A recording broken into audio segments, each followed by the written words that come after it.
comment tu sais toi dans la série toi dans la série c'est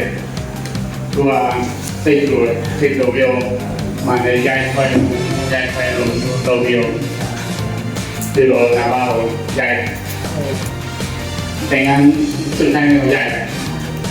ที่เรานอกห้องที่เราเนี่ยจะหนักกว่าอีกส่วนละบ้างก็สิ่งว่าโลสิ่งได้หาตัวที่ประกวดดีแล้วรู้สิ่งว่าตัวน้ำเลยโอเลยฟังมันตั้งหลังตลอดเลยสิกก็ดีก็เอาดีพี่เราว่าตัวโลสิ่งได้หากูก็ว่ากูมีชิปปี้อย่างไรแต่ไม่กูว่า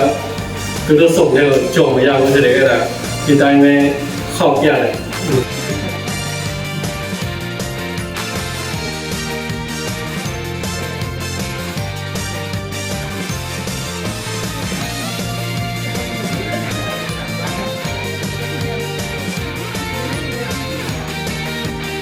แล้วก็ของลงส่งเลยคือเราว่า